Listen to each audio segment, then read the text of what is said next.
Hello and welcome to my masterclass, How to Stop Peeing Yourself Without Doing a Single Kegel. My name is Dominique Gauthier, and I have to tell you, I am beyond thrilled that you are here today. Tell you the truth, I have been dreaming about this for about 6 months. I started lightly putting it together 6 months ago, and then life just got in the way and I kind of put it by the side, but I thought now is the perfect time to deliver this to you. Because I want to provide you with simple, transformative knowledge. Things that you can do very simply right after this masterclass, even during the masterclass, to help you improve your pelvic floor symptoms. So, what are we going to cover today?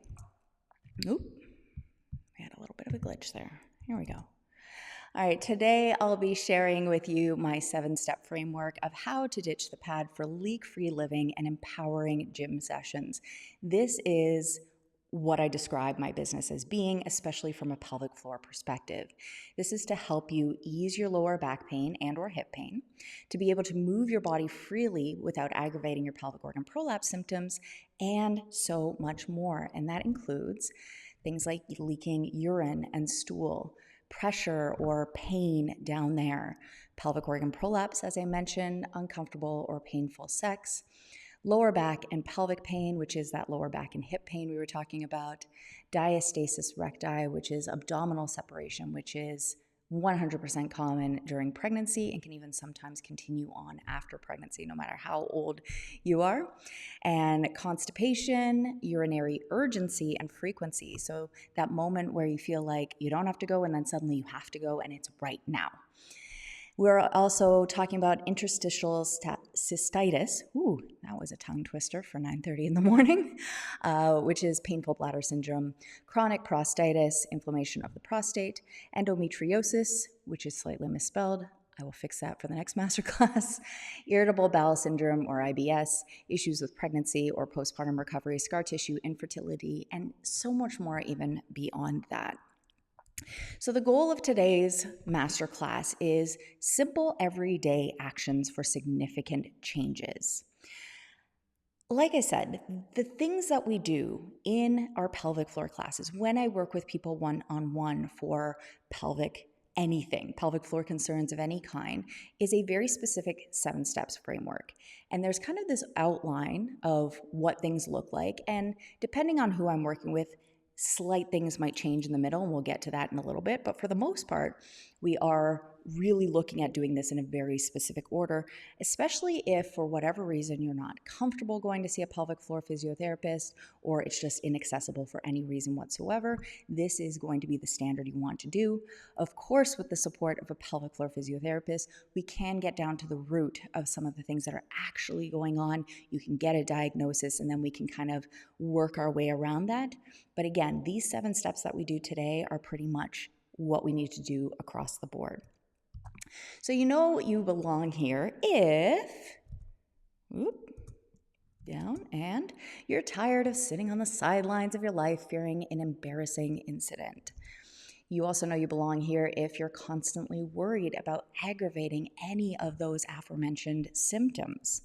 You know you belong here if you're tired of back and hip pain, your pelvic organ prolapse symptoms, or pant peeing, as I call it. It is incontinence, but I like to keep things pretty just normal language, keep it out of the medical spectrum and just call it what it is. Even though I did notice recently at like the grocery stores and places like Shoppers Drug Mart, when they tell you what's in those aisles, I am seeing incontinence products, which part of me is like, okay, if we need it for now, great. But again, there's always ways that we can improve things and either move away from them completely or at least reduce the frequency of what you're experiencing. You know you belong here if you're ready to feel strong, confident, and to ditch the pad for leak-free movement and empowering gym sessions. You also know you belong here if you're dealing with any of the aforementioned pelvic floor concerns and you're chalking it up to something you just have to live with, even though it's impacting your life in some way, shape, or form. Now, I've talked about the reasons why you might belong here, but I do want to say that this masterclass is not for you if you are not willing to put the work in. This isn't a magical waving of the wand where we can wave that wand and magically, poof, all of our symptoms are gone. This does require work, but the strategies in and of themselves are very, very simple. So if you're nodding along with all of these "if you belong here" symptoms, just know that we're going to kind of cover everything. Again, you're tired of sitting on the sidelines, worrying over symptoms, or managing pain from pelvic organ prolapse or similar concerns. I see you. And if you yearn to feel strong and confident, you are in the right place. So here is, there's my nodding slide. I didn't put a little box beside that. There you go. So if you're nodding along because you're tired of sideline sitting, worrying over symptoms or managing pain from pelvic organ prolapse or similar concerns, I see you. If you yearn to feel strong and confident, you're in the right place. So I'm just going to repeat that because it's written right there. All right, here's my 7-step framework to improvement. So again, this is a general overview. We end up going over all of these things and they are done in a very specific order unless you have a symptom that proves otherwise, unless you have a diagnosis that proves otherwise. So we are talking alignment, the way you are standing. And that's not just standing during your concerns, but how we stand throughout the day, because just the way we stand up, our alignment, can have an impact on our pelvic floor. We are going to be talking about breath. And once you get the alignment piece done, the breath comes a lot more easily. So we're going to be talking about that. Then we have core coordination. So I've got news for you. Any abdominal exercises that you've been doing are wrong. But when I talk about core, it is not just the abdominals themselves, even though they are included. It is the front of let's break this down a little bit further. So say you cut off your head, your arms, your legs, that is your core. So we've got the front, the back, and the sides. We are looking to make sure that this is all coordinating together. Then we typically move on to release work. So these are the two that might switch, or the release work might be taken out if you know that it is strength that you need. However, with that said, and I just last night looked up to see if there's been a study done yet, because for a long time there wasn't, and I'm not finding one right now. But when it comes to pelvic floor concerns, a lot of people assume that it is a weakness, an inability of the muscles to contract, or that the muscles aren't strong. But there is an estimate, we'll say, out there, and this was before COVID-19, that about 50% of people are walking around with pelvic floors that are too tight, meaning they're holding tension, they cannot release, they cannot let go, and it is really hard to strengthen or contract a muscle that cannot let go. Now, I would argue that since COVID-19, we're probably looking at way more than 50% at this point. That is my personal opinion on that, and the reason for that is that one of the things that makes a pelvic floor tight or hold too much tension is stress. Your pelvic floor is a protective mechanism. And when we are stressed, it engages and contracts, and we need to be able to let go so then we can layer on the strength work, which would be the next part of this 7-step framework. Now, for anybody who regularly works out at the gym, if you do heavy weights especially, this can be very challenging because your legs are powerful and you might be able to squat 100 pounds or squat your own body weight. But when it comes to pelvic floor, we need to find a weight that you are not experiencing symptoms. And that might mean dialing things right back. And just like the way you worked on strengthening your legs over time, you increase that load gradually. You didn't just pick up 100 pounds one day and decide you're going to squat it. We need to approach the same thing with the pelvic floor. Finding that edge, getting into the rhythm of working that for a little bit, and then increasing the load. Now, every once in a while, we're not quite ready for that increase, so this is just information. If you increase the load and then you realize that it's still making your symptoms appear, then we need to dial it back to that previous load, work on that for a few more days, and then periodically try again. I find a very common thing that happens with people dealing with pelvic floor concerns is they find that edge, they find that exercise that they can do without aggravating their symptoms, and then what happens? They stay there. And when we stay there and we don't increase anything, no change can happen. You will just stay at that same level. Then we add the alignment, the breath work, the core coordination into movement. It is one thing to just stand there in alignment. It is one thing to come into, sit and breathe. It is one thing to lay on the floor and do your core contraction. But the important thing is that a lot of these symptoms come up when we are in movement. So if we can layer these pieces and learn how to do them in movement, we are going to be much more likely to see success outside of those gym sessions. Because technically what you do in the gym, especially if you're continuing to increase and increase and increase, these things are going to be more than what you do in everyday life. And then finally, we add variety. Now, I can tell you right now, I'm really, really good at a squat where my feet are hip distance apart. Or, where they're shoulder distance apart. They're a little bit wider. But I'm a little bit weaker when my feet are more narrow when they are underneath my hips. And that is because a lot of times I teach wide leg squats because they are easier on the knees. They are easier to get people into the squat. And then when I know that I've been working with people for a while, then we move into those more narrow squats. But at that point, they're very familiar with how to execute a squat, so I don't actually do that part with them unless I'm in a class setting and I'm doing the entire class with those people. But before we get to all of this, I want to tell you a little bit about me. Linda, I know you're here live. I know you might know a little bit about me, but maybe there's some stuff in here that you didn't know. So meet me, Dominique Gauthier. I'm right there. I am the owner of Body Mind Fitness. And at Body Mind Fitness, I'm a personal trainer, a registered yoga teacher, a nutrition coach, and the studio itself is a registered yoga school, meaning I teach people how to teach yoga. So I am a teacher of yoga teachers, but the studio itself is a registered school with the Yoga Alliance, which is kind of the go-to place where it's not a governing body, like, say, massage therapy school.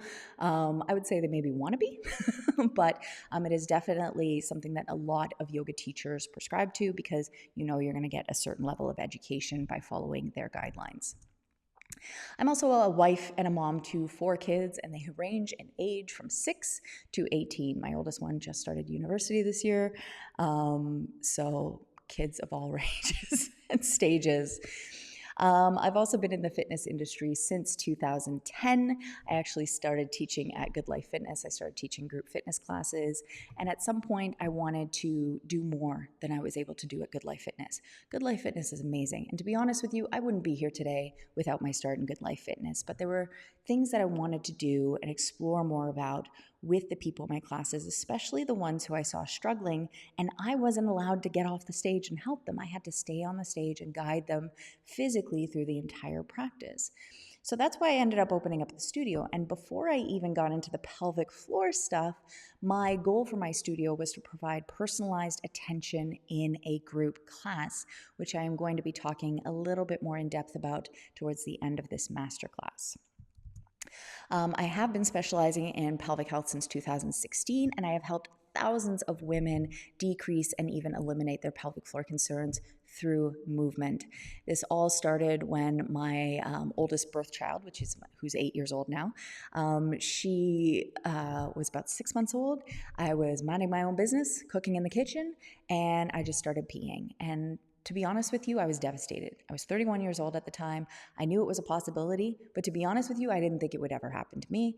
And I thought if it happens, by chance, but realistically, I never thought it would happen, it would be when I get older, because I had heard about a lot of people who are like my mom's age, my grandma's age, talking about pelvic floor concerns. So I was really shocked. And my 6-month-old, my darling little munchkin, she ended up laughing at me as we were doing that. So that is a whole other story, but this is essentially what started my passion for pelvic health, what led me down the rabbit hole of understanding that incorporating the pelvic floor into movement will keep your pelvic floor healthy for life.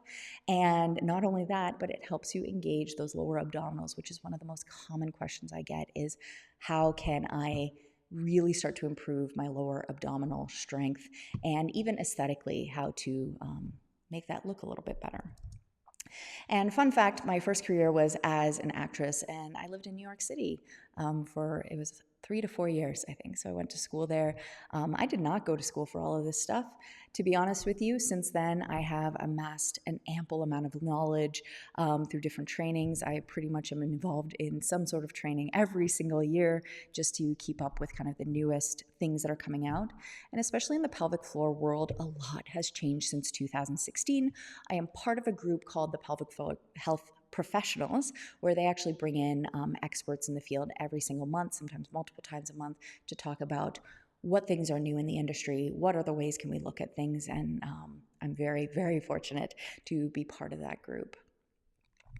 Now, before we move into, again, the 7-step framework, I do find it is very important to understand the muscles that we're talking about. So we are not just talking about the pelvic floor itself.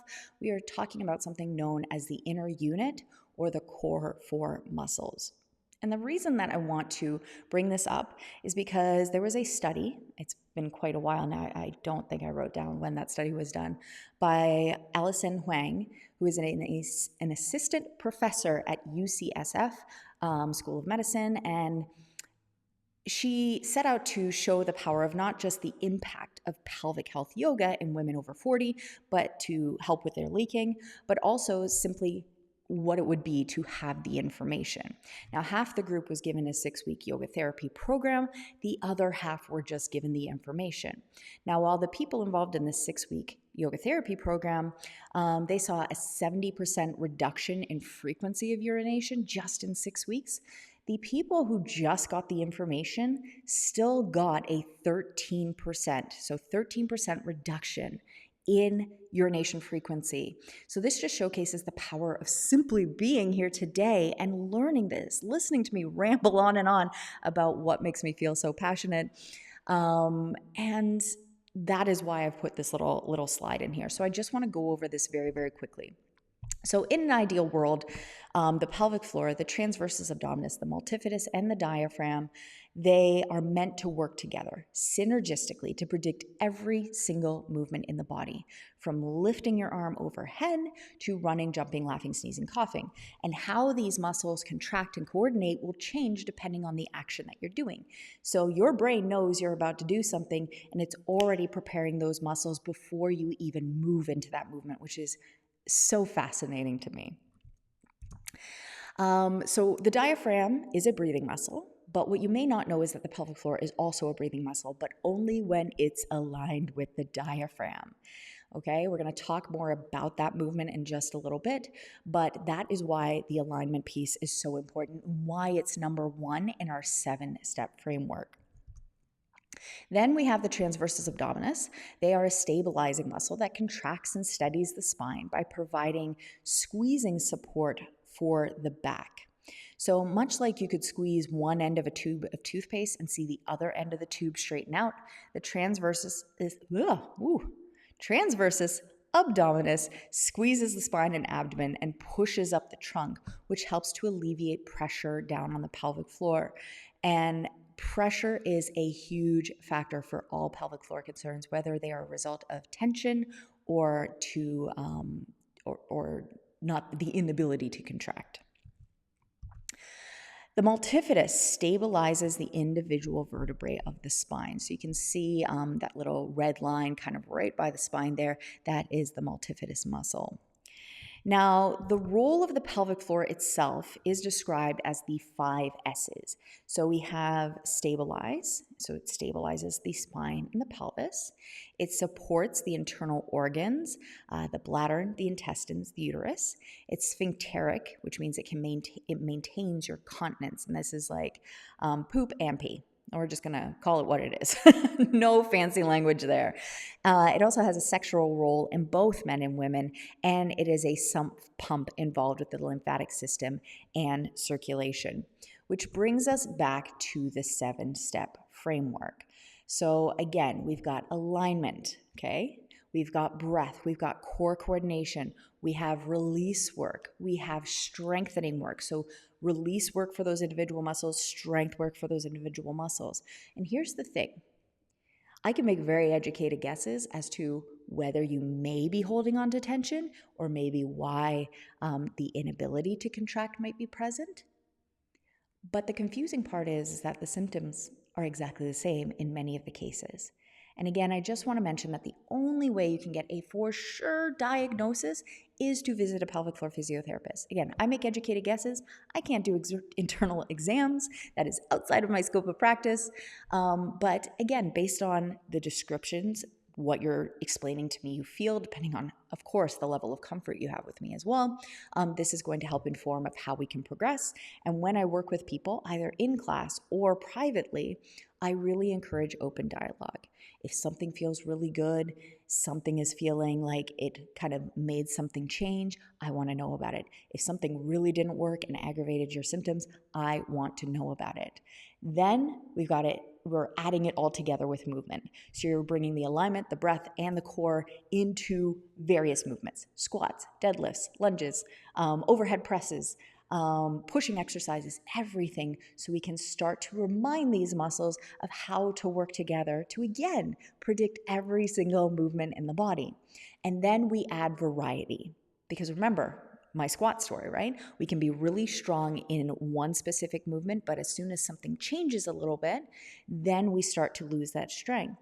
And I know for some of my younger clients, ones who have like little kids, those toddlers can take off in the blink of an eye, and you might have to go running, chasing after them. And if you aren't used to moving in a variety of ways, that immediate bolt, that maybe changing of direction and going, might start to aggravate some of the symptoms. And my goal is to make sure you don't have to deal with any of that ever. So I have highlighted here alignment, breath, and core coordination because we have a limited amount of time together today. And to be honest, like the other ones are definitely important, but you can kind of start to get an idea just by like Googling or even coming and working with me in a group setting.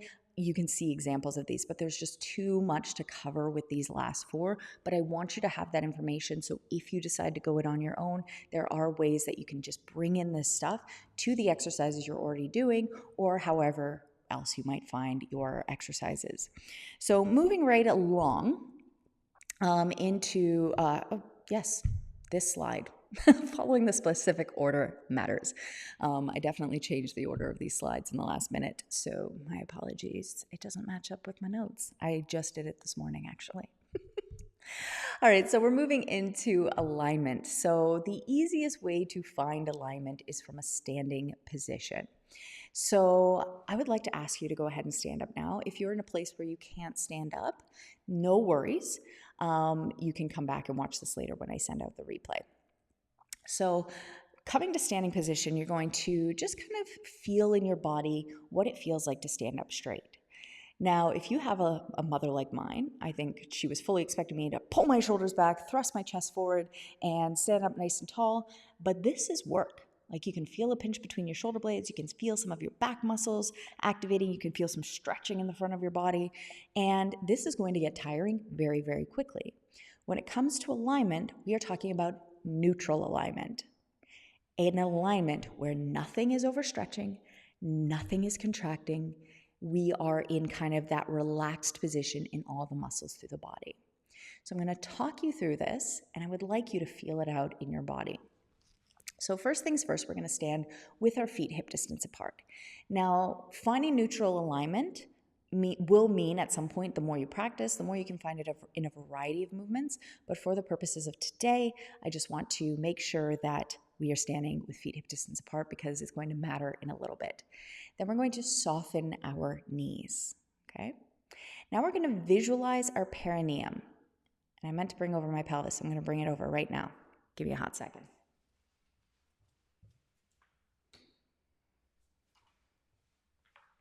So it comes up often enough in class that people are not quite sure where their perineum is. So I brought my little model over. So it is this little section here that is right between the anal opening and the vaginal opening.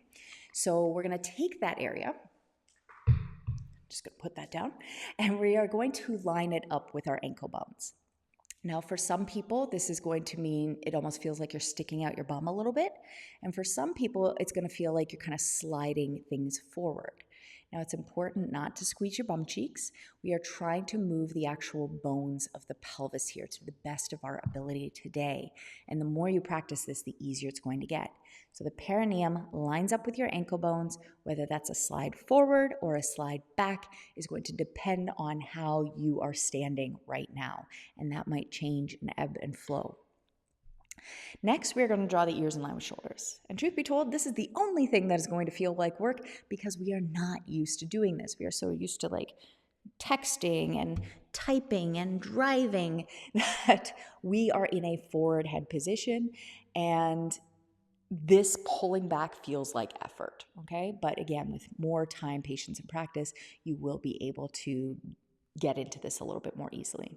Now, the last one is a little bit tricky, and that is to bring the ribs down.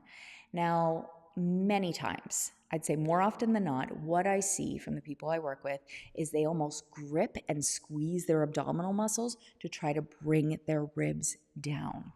However, that's not going to work because now you're creating tension in the body. Remember, we're looking for a position that doesn't contract muscles and it doesn't overstretch muscles. So what I propose we do is we move into a movement called a ski jumper pose. So again, I'm talking you through this. I didn't set up to show you, so you're going to have to trust my words here. So we are going to stand in that neutral alignment. Okay, everything except the ribs are on right now. So feet hip distance, knees soft, perineum lining up with the ankle bones, ears in line with shoulders. Now visualize what an Olympic ski jumper looks like, right? They're kind of hinging forward at the ankle, their arms are reaching behind you, and you can totally use your arms for now because this does create a very strong contraction as far as strength goes for the transversus abdominis. It doesn't feel like a plank or a crunch. It just kind of stiffens up because remember, it has that stabilizing effect. So we're going to take a breath in through the nose. We're going to exhale, and we're going to hinge forward from the ankles. Now, don't go so far that your toes are gripping onto the mat, that your feet are scrunching. We just want to move forward just enough that everything in the feet still feels relaxed. Now, again, you can use the hands behind you for now. If you cannot do this without your hands, you're going to want to come back to this after a while because what's going to happen is as you use the hands, you are starting to strengthen those transversus abdominis, and as they get stronger, then you will be able to do this without the hands. And when you can do this without the hands, you're actually going to bring your hands to the bottom part of your rib cage. And then you're going to notice when you come forward into ski jump, your ribs are going to start to naturally drop down because this is a more balanced position for you to be in. Okay? So again, hinging forward with a breath out, ribs are going to start to drop, but that's not all because we need to bring ourselves back upright. So with the help of your hands, you're going to start to bring yourself back upright and try your best to not let the ribs move. Okay? They will naturally want to flare up a little bit. Many of us exist in that. That might be the culprit for some mid-back pain that you have, but you're going to try to keep your ribs down. Now, I know that you are standing here right now, having gone through all of this and thinking, this does not feel like standing up straight whatsoever. No, it doesn't. It doesn't feel like what we typically visualize as standing up straight. I go back to like the example of my mother. I love her to death. But she was describing like army tall, chest thrusting forward, squeezing the shoulder blades back. So in this position, just take a little bit of an observation through your body. Is anything working hard minus, the neck muscles, right? This is neutral. And when I'm working with people one-on-one in group classes, what I often recommend that they do is that say you have pelvic floor concerns arising when you squat. You're going to do all of this, go through all of the cues, go into a ski jumper pose, then you're going to take your weight and then you're going to go through your squat. And that way you're going to be much more likely to experience less symptoms. Okay? So I just want to go over those cues one more time. So again, we're standing with feet hip distance apart. Your knees are soft. Perineum lines up with your ankle bones. Ears in line with shoulders. And ribs down with the help of ski jump pose. Now, before we move on, I know many people that come to me have desk jobs, or they spend long periods of time sitting. So I'm going to give you a little bit of a bonus here of how to find neutral alignment in sitting. So again, if you want to take a seat, just kind of flop down on your chair, you will notice that you're sitting on your tailbone. Your spine is probably really rounded, so you're going to do one simple thing. You're going to reach underneath your bum cheeks and you're going to lift and almost like move your bum cheeks out of the way with the goal of finding your sits bones on the chair. And notice how that feels in your back. So this doesn't line up everything perfectly like it does in standing because we're able to really align the rib cage with the pelvis. And remember, diaphragm and pelvic floor work together with the movement, right?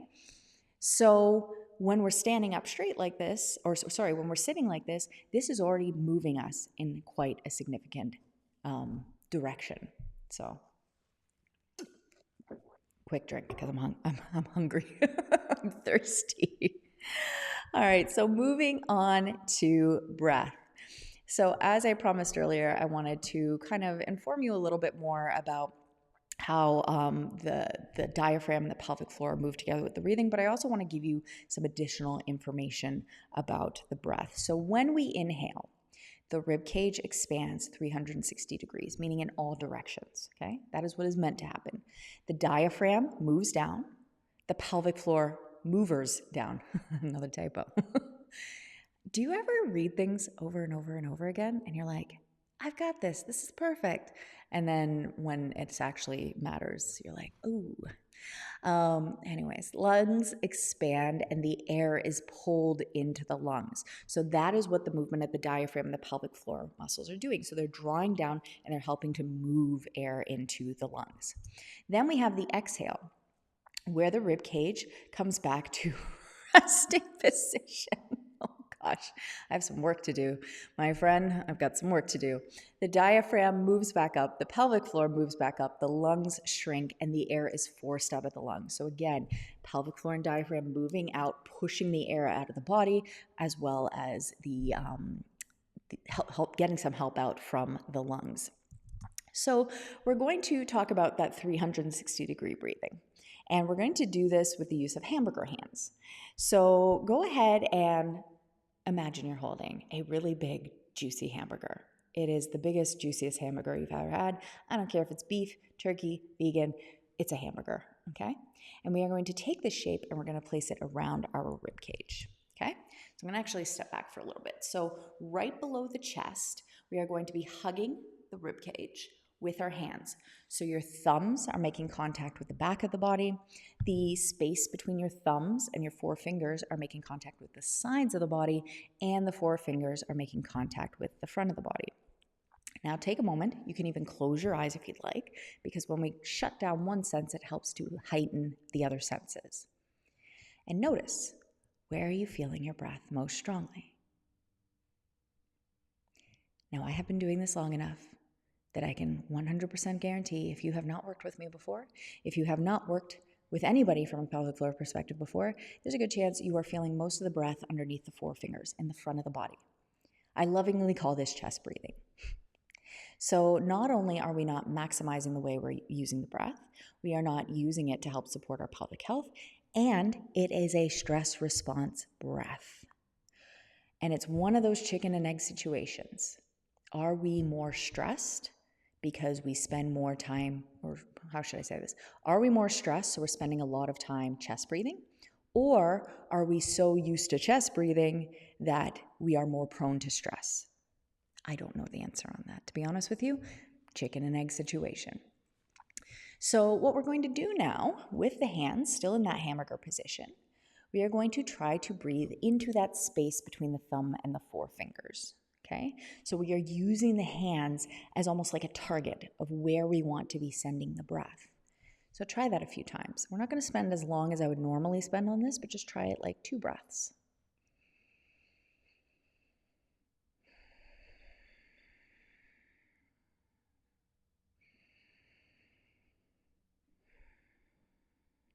So this will probably most likely feel more challenging.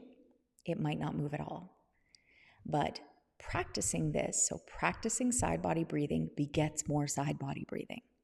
Now we're going to feel where the thumbs are making contact with the back of the body, and we're going to use the thumbs as a target. So try breathing into your thumbs. Again, 2 breaths.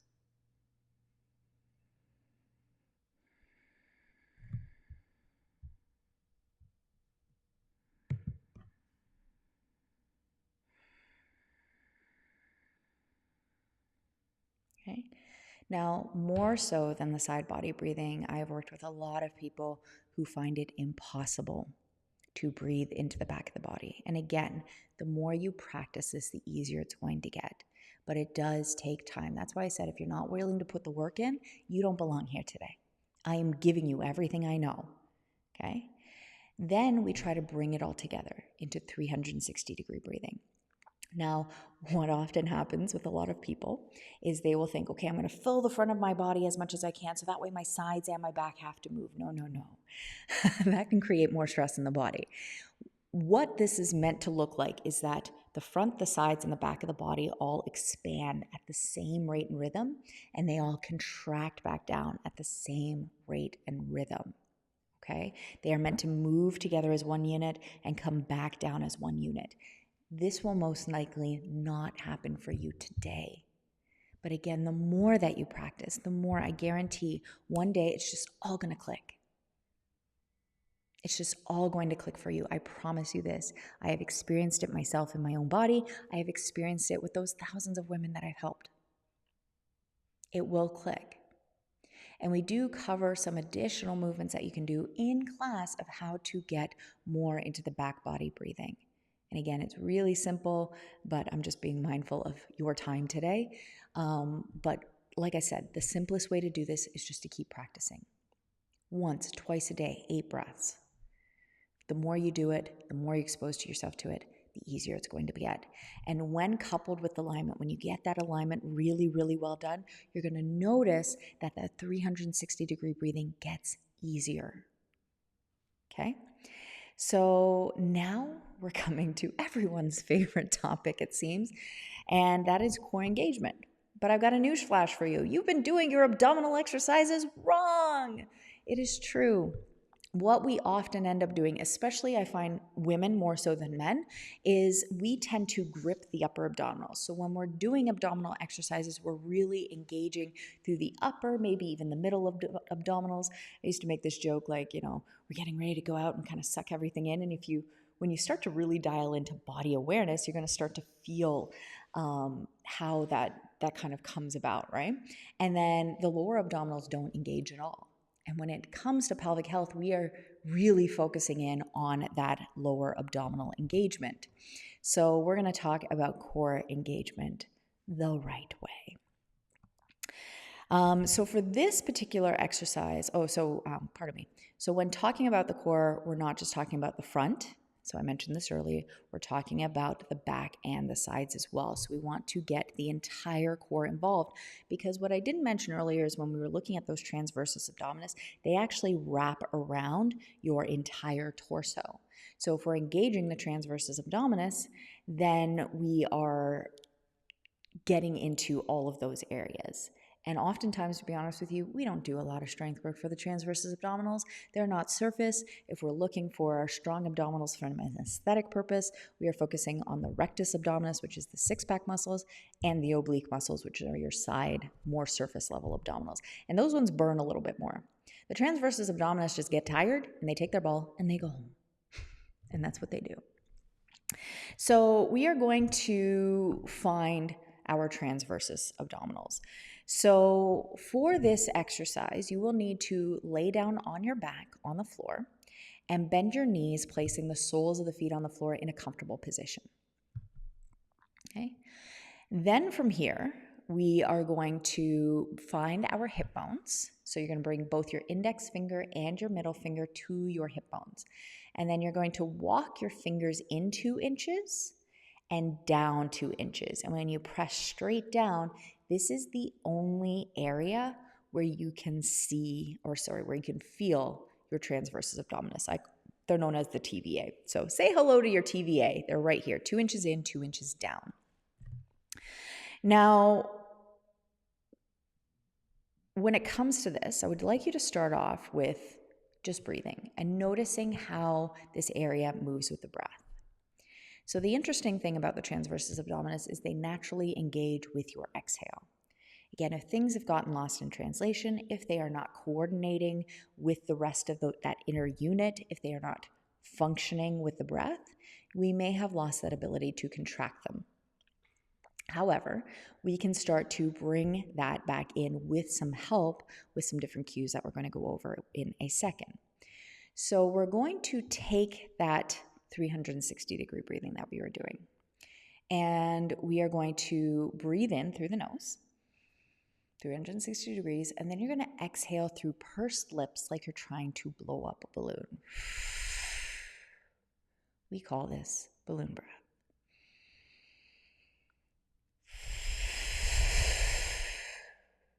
And you might start to feel a little bit more movement below your fingers happening with this breath, okay?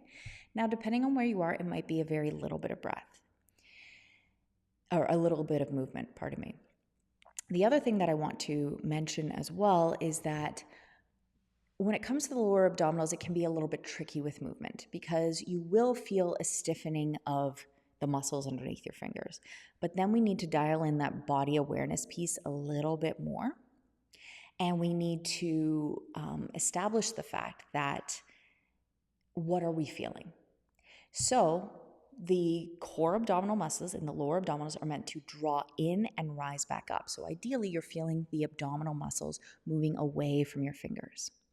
But if we are dealing with pressure, which I said is one of the common things that leads to pelvic floor concerns, you might actually feel the abdominals pushing into your fingers.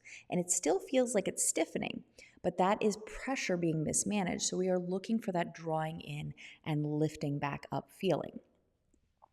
So keeping that in mind, you might just need to stay with this work right now. But I'm going to give you some additional cues. We're going to put it all together and we're going to ask for more from the abdominals. And that's where these next few cues come in. So there's a few ways that we can do this. So these cues here will happen with the exhale. So laying there, you're going to take a breath in, 360, exhale balloon breath, and then try squeezing your hip bones towards each other like you want to make them touch, forgetting about the fact that they cannot physically touch. And see if you feel a strong engagement.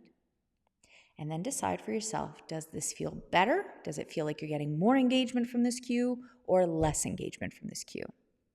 If you're getting less engagement from this cue, put it aside. We're going to try something else. The next one is breathing in 360 degrees through the nose, exhaling balloon breath, and then knit the two sides of your lower abdominals together. Okay? And as you're doing this, ask yourself, am I feeling more engagement? Am I feeling less engagement? And then go back to the version where you were feeling more engagement if you're feeling less. Stick with this one for now if you're feeling more. And the final one is a recent cue that we came up with, and the students who have been long time with me in Yoga for Core and Pelvic Health love this cue. Because like I said, those lower abdominals are meant to come in and rise back up. So that's where this scooping of your abdominals comes in.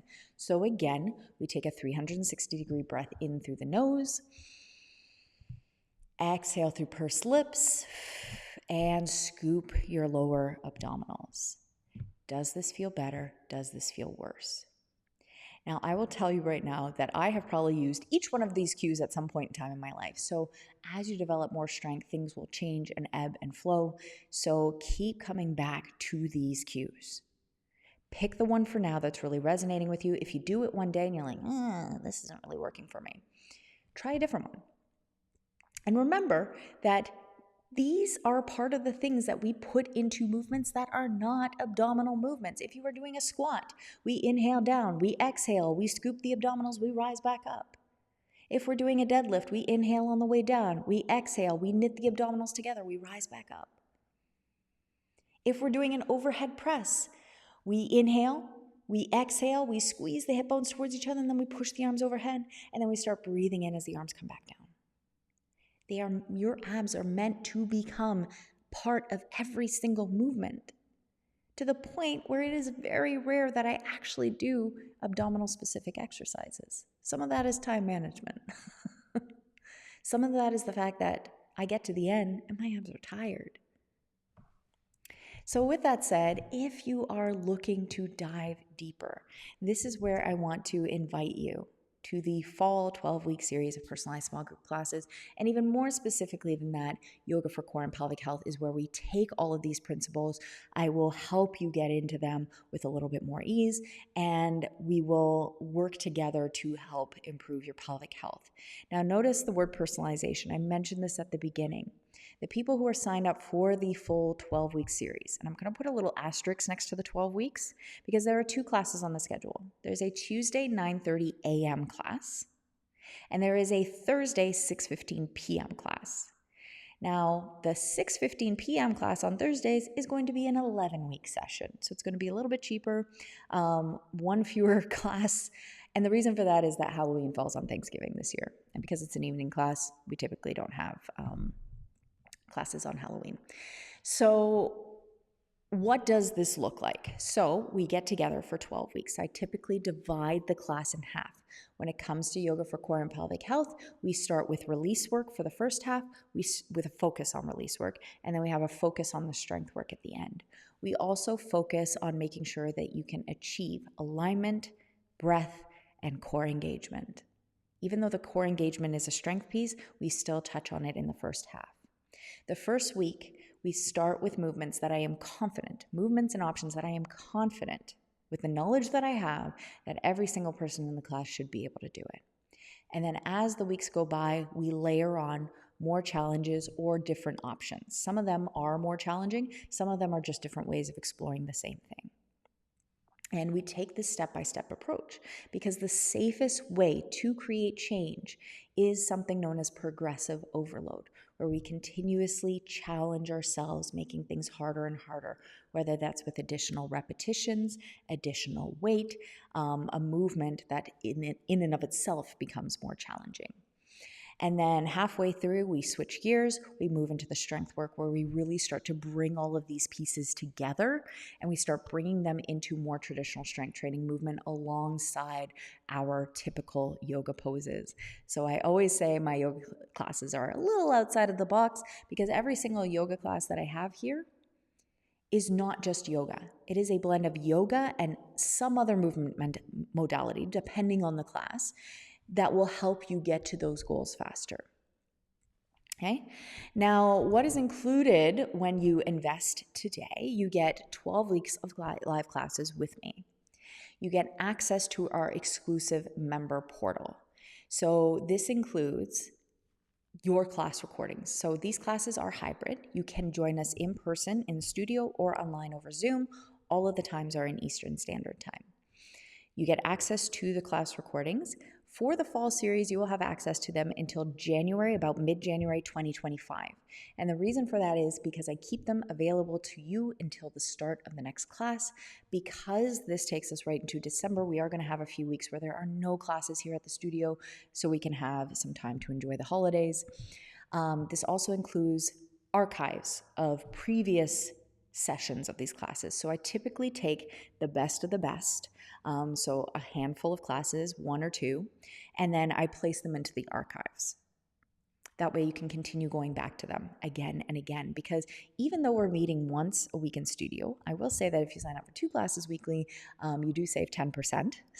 And you get unlimited drop-ins to the other classes, which I can guarantee online. But of course, if there's a spot in studio, you are more than welcome to have it as well.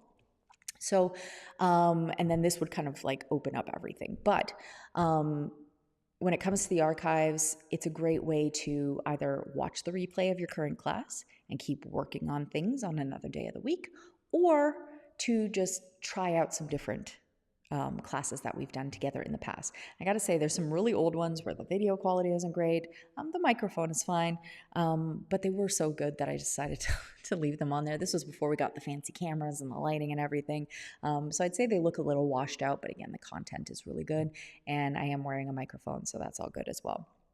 You also get access to guided audio meditations. I've created some mini movement videos that for the most part are under 30 minutes. So again, another way to kind of squeeze in a little bit of movement through the day. There's also some informational videos provided in that member portal as well. And you get email access directly to me throughout the entire series. You have a question, you have a concern, something came up, you didn't like it, feel free to email me anytime. Okay? I am here to support you. I want to make sure that you are successful with this.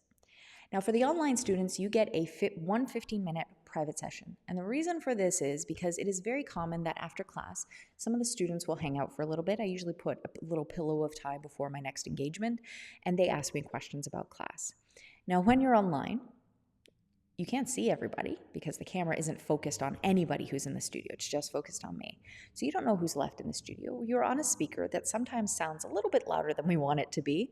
And what ends up happening is maybe you don't want to share your question because you don't know who's in the room, you don't know who might be listening, or you do start sharing and then suddenly a whole bunch of people know your private stuff. So this 15-minute private session is done over Zoom, and it is an opportunity to open things up. But again, if you're here in person, I'm here for you. I put that pillow of time specifically in between the classes just to make sure that you have time to get your questions answered.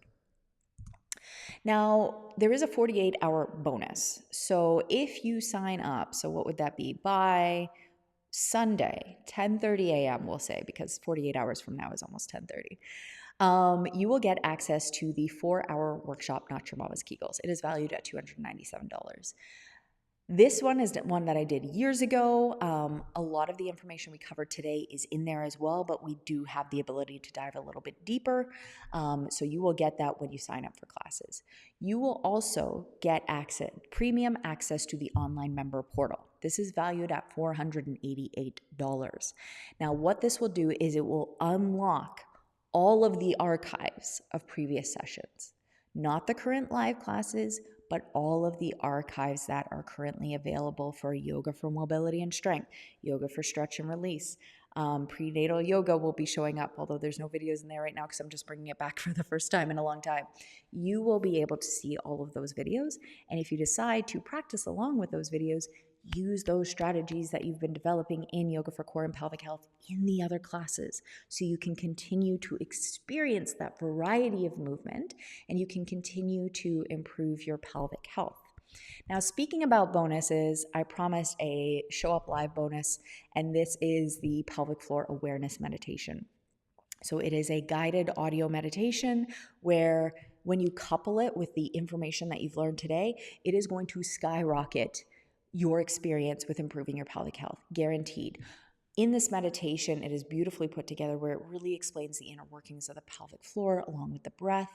I'm very proud of this meditation and I want to gift that to you today. So that will be showing up in your email with the replay for this class if you attended live. If you are watching the replay, I'm sorry, the time has passed. You will not be receiving it. My apologies. So I wanted to share a few testimonials with you before we kind of close things out. So Kara allowed me to share this testimonial. So recently I had a major breakthrough with my pelvic floor thanks to Dominique.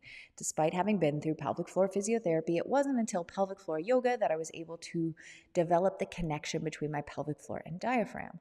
Dominique's approach to the pelvic floor, moving naturally up and down with the breath rather than just focusing on squeezing or pushing the muscles, has made such a difference. I'm incredibly grateful for this new perspective. Thank you, Dominique. And I know Linda, you know Kara, you've met her before. So in terms of pricing, so this is the pricing specifically for the full 12 weeks because it is typically what I run. This whole Halloween thing is a little bit of a wrench that was thrown into things. So I do offer payment plans. So you can either do one payment of $240 plus HST, or we can divide that up into two payments of $126 plus HST. Now, the only thing with this is that if you would like the payment plan, I do apologize. There's no easy way around this. You will have to send me an email. So you will not be charged for about 48 hours just to allow you to email me. So if you decide to take this option, make sure to shortly afterwards send me an email so I can make sure that you don't need a payment plan when the charge goes through 48 hours after the fact. Another testimonial that I shared with someone known as KH. They allowed me to share this, but they asked me to use KH instead. So taking Yoga for Core and Pelvic Floor with Dominique has been a game changer for me on my pelvic health journey. I've been seeing pelvic floor physios on and off for the past 10 years, but it wasn't until I started attending Dominique's classes that everything started to click. Dominique's classes, she has a way she has a way of explaining the strategies that I hadn't quite grasped before. The best part is that her classes provide ample opportunities to practice these strategies consistently. What sets Dominique apart is her personalized approach. I had a chance to discuss my diagnosis and specific goals with her, and she seamlessly incorporates them into the class without singling me out. This is a big win for me as someone who is shy. I highly recommend Dominique's classes for anyone on a similar journey to better pelvic health. So very similar to what Kara said. But again, I just want you to know some of these stories that people are having with their pelvic health. So just a reminder of what you get when you sign up today. You get 12 weeks of live classes with Dominique, myself, access to our exclusive member portal, class recordings until January of 2025, access to archived classes, guided audio meditations, mini movement practices, informational videos, email access directly to Dominique, and online students get that additional 15-minute private session. Now, one last testimonial I wanted to share with you is a little bit different than the other ones because it doesn't specify the pelvic floor stuff, but what it does kind of highlight is the personalized approach to the classes. So Krista said, I have arthritis and I don't want to end up in a wheelchair. Kidding, but not really. She actually said this to me the very first time I met her. But that hasn't stopped me from getting stronger thanks to Dominique. She's been incredible at adapting my workouts so I don't aggravate my condition. I can feel myself getting stronger every day, and it's such an empowering feeling. My chiropractor told me, don't lose her as a teacher. So just as a little bit of background, Krista does have a variety of things going on, and some days these things creep up quite suddenly. So she will often come in and she will tell me while she's walking in the door, I'm dealing with this, this, and this. And I'm not going to lie, every once in a while I panic a little bit because I have to think really fast on my feet, and sometimes I don't know what the direct answer is. But I've learned to trust my intuition. As I mentioned, I have a lot of background in terms of the education that I have. And I feel like there's stuff buried in my brain somewhere that might not be surface level, but what ends up happening is something pops in my head and then I present it, we go slow, we move slowly with it, we see how that feels, and I'd say 9.9 times out of 10, it has solved the issue for her. So again, I just want to highlight the fact that I take these personalized situations very, very seriously, but the only way that this works is if we can have an open dialogue. I can only make educated guesses based on the waiver form that you filled out at the beginning. And because we've never met, you might not feel comfortable sharing everything. And that's okay.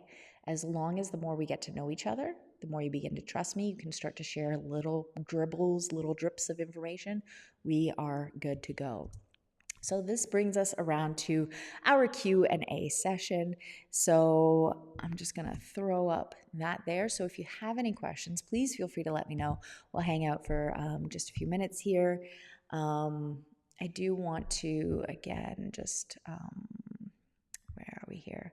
So just a couple of reminders. I'm going to bring this one up. So you do have access to the, if you register within 48 hours, you get access to the 4-hour workshop, Not Your Mama's Kegels. It will be available in the member portal, whether you sign up for classes or not. And you get premium access, or I guess you would have access to it because you're signing up for classes.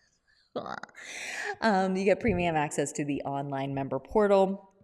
Another reminder that your Show Up Live bonus will be appearing in your email alongside the replay, but this is only if you did show up live for the classes. And then one slight thing I wanted to throw up once again is just the investment piece. So again, one payment of $240 plus HST or two payments of $126 plus HST.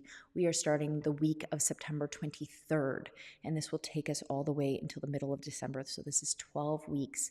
You pick one day, one time, once a week. One of the common questions that I do get is, what if I can't make it to all the classes? No problem. You give me 24 hours notice, you can make up your class in any one of the other classes on the schedule. Any one of the classes on the schedule. Okay? Without 24 hours notice, it's considered a loss. Because the classes are so small here, oftentimes we are relying on someone's absence to open up a spot for somebody else to do a makeup class. So this is a two-way street that works for everyone involved. Additionally, I will say that I do recommend that if you need to miss a class, that you catch up on the replay. Because we are going to be moving ahead the following class. So there is a chance that some information will get lost along the way. So I just want to make sure that you are getting everything that you need. So I don't see any questions right now, which is completely okay. So yeah, I'm going to give it another 40 seconds. That'll bring us to exactly an hour, and then we'll call it. So if you're typing away, you've got time. Okay. So if you are heading out at this point, I just wanted to take a moment to say thank you. Thank you so much for being here today. Thank you so much for trusting me on this journey. It has been such a pleasure presenting you this information. Like I said, I'm obsessed with this stuff. I love it. That's why I talk a mile a minute, because I want to make sure that you're getting as much information as humanly possible. So again, from the bottom of my heart, thank you so much. This is my first time going over it, so my apologies about some of the typos and the stuttering over my words. I appreciate you getting through this, because again, I've seen it time and time again. This stuff, just getting the alignment, the breath, and the core engagement coordinated together will immensely change your pelvic health. If it does not entirely get rid of things for you, it will definitely improve things quite significantly. So with that said, and no residual questions left, I want to once again thank you so much for being here today, and I look forward to connecting with you again very soon. Bye for now.